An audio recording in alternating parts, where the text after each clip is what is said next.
Memory.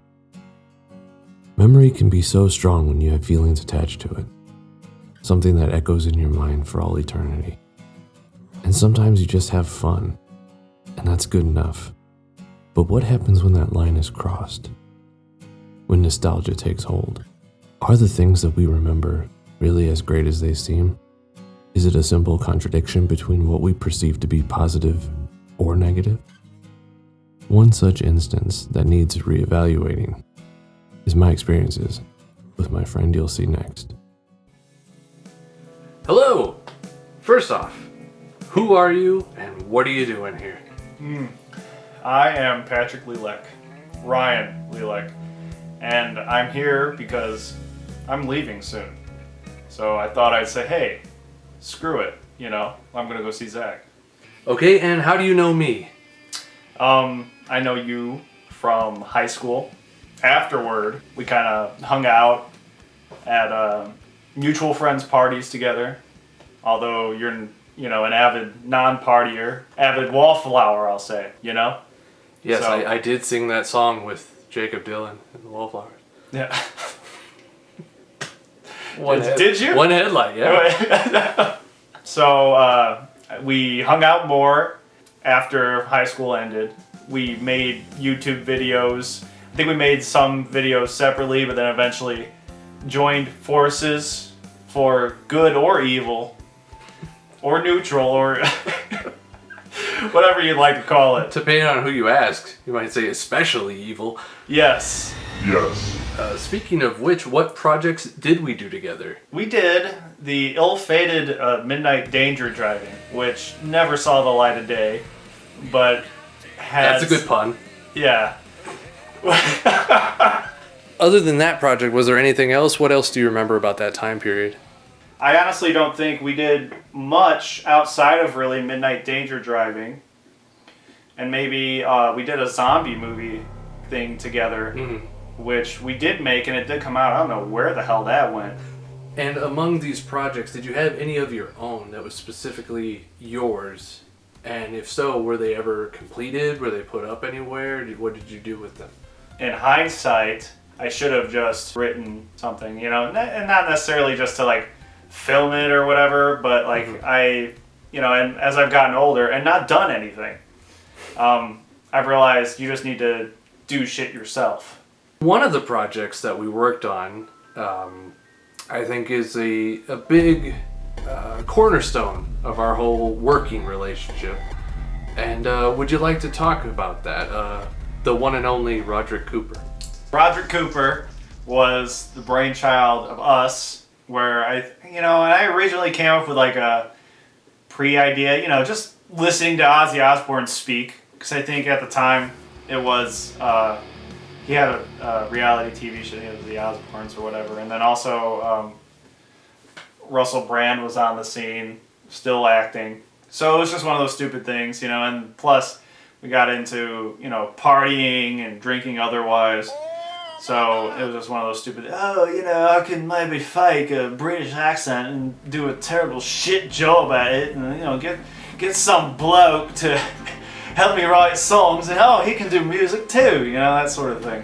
I don't know, that's fucking... I can fuck off the edge of me dick while he Rogers the Baker's wife. Fuck off the edge of me dick right now! But no, yeah, it's just a dumb, fun thing, and the British speaking, the British accent, idiot, rock stars, was overplayed even at the time. So, it is what it is. I didn't know if you wanted to get into that, but yeah, we wrote the backstory. Roger Cooper was actually born in another dimension.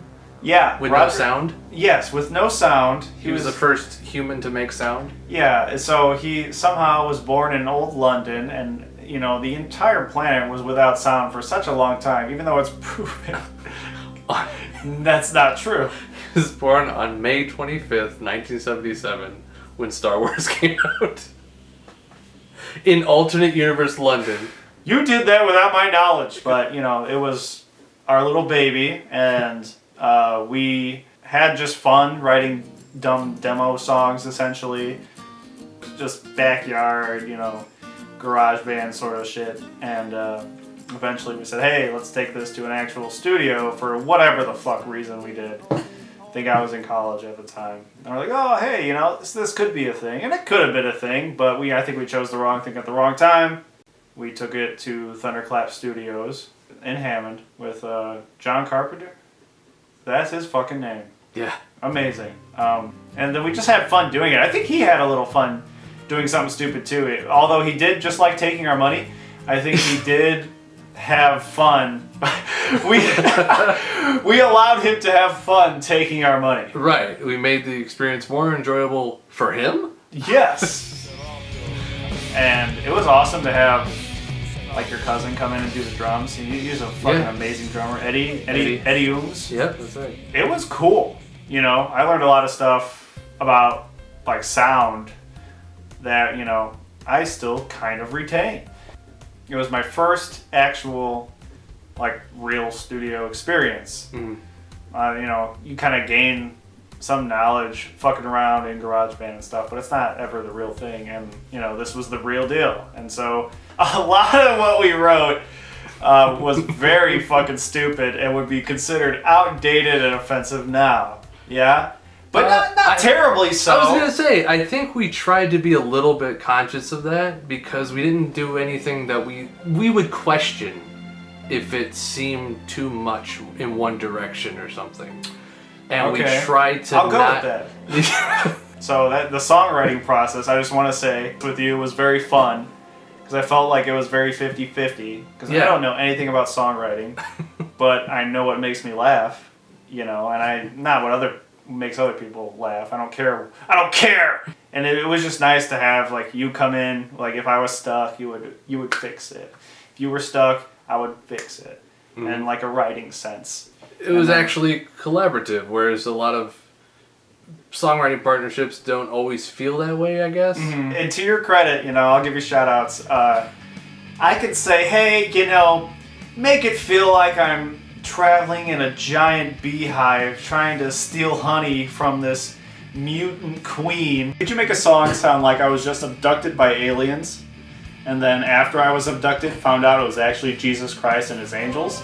I want a song to sound like, you know, there are ants crawling out of my anus, and then they crawl up to my ear and whisper to me sweet nothings. You had an ability to make ants.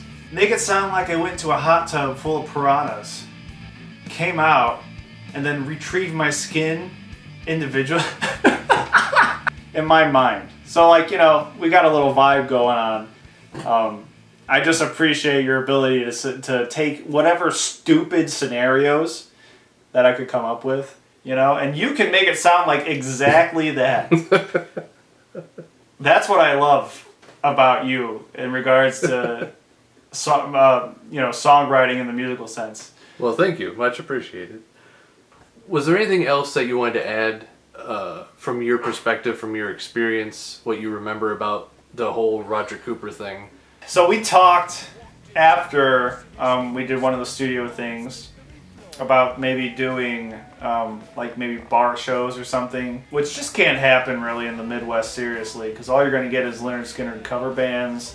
So, you know, I don't know how much traction we would have probably got as much traction as the project actually got in whole, which was just like, you know, maybe some of your friends or, you know, acquaintances, and that's about it. And then, you know, maybe that random guy named Demon Boy online. Bless his heart. Bless his fucking hell heart, you know? As much as it amounted to little and nothing, it was one of the most fun times, you know, that I've had making some sort of art with someone. So, you know, I really appreciate you and that. In line with the discussion of what we're talking about the past, does it feel nostalgic to you? And how do you feel about nostalgia as a whole? And does it apply to some of our projects? Everyone experiences nostalgia. I feel good nostalgia about a lot of the stuff we did, but then also I have my regrets, I guess. So, you know, it's like I don't want to repeat the same mistakes. Yeah, I don't linger on it. When I think of it, you know, there's more fond than bad. But nostalgia in general, it is what you make of it. You know, you're always going to have memories. You can choose to live at that time for as long as you want, and usually that's bad because everyone and everything over time needs to evolve.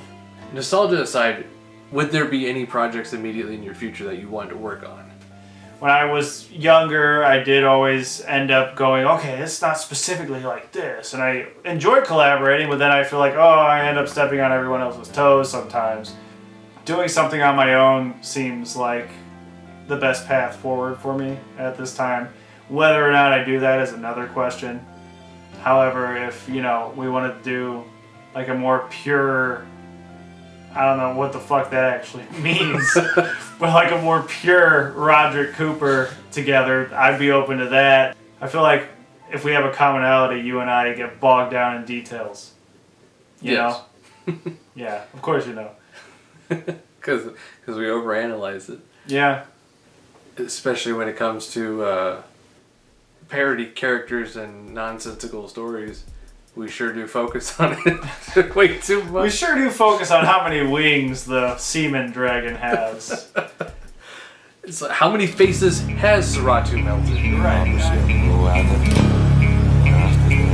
So aside from wanting to do your own thing if you ever get the chance to, or any possible more Roger Cooper in the future, if we so decide, what are you looking forward to doing immediately? Like, what's your next thing, if you would like to tell us? Well, I don't like to tell you, so goodbye, and this is the end.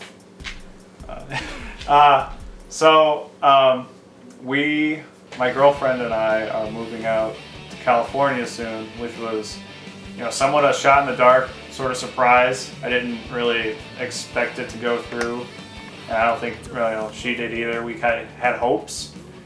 I don't know. It's just different. I've been here for my whole life in Indiana. You could just freeze frame that and just do the sound clip. Sorry. So yeah, we've been in Indiana our whole lives, and this is a nice opportunity. We don't have any kids. We don't have any real commitments here, so why not? We're young enough to maybe blow up our lives and just get on out of here. So we're gonna do that. And hopefully it works out. And hopefully I don't end up sucking dicks for dollars, but that's a real possibility. The first time for everything. Hell yeah.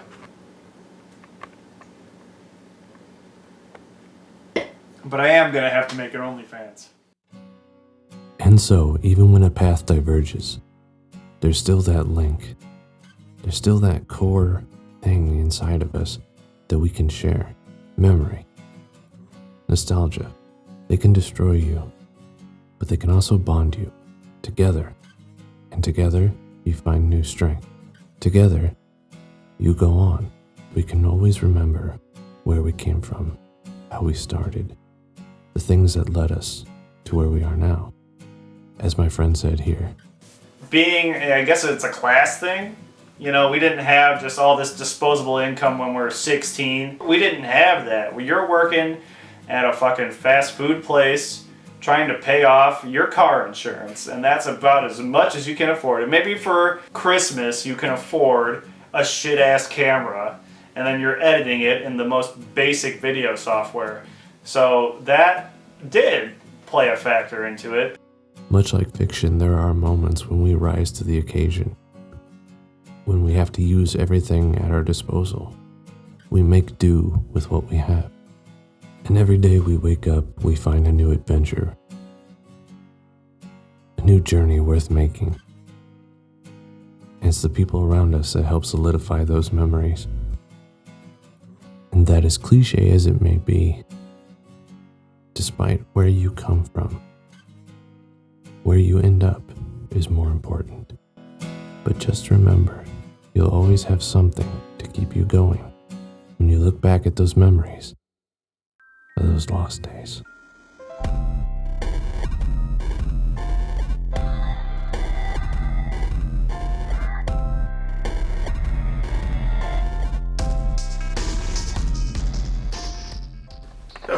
Hell yeah. Would I like to talk about it? Or am I forced at gunpoint to talk about it? Please put down the gun, Zach. Zach! You stop! can't stop me! Jesus fucking Christ. How'd you say it? Smash that fucking like button. I find faux excitement disgusting. Oh, God, yeah. Disgusting to the utmost. That is sickening. So it really is. Yeah, that's why, after a while I just don't really watch or listen to people. There are very few YouTubers I watch or like. And is that what drove you to the murders? The murders was a different story.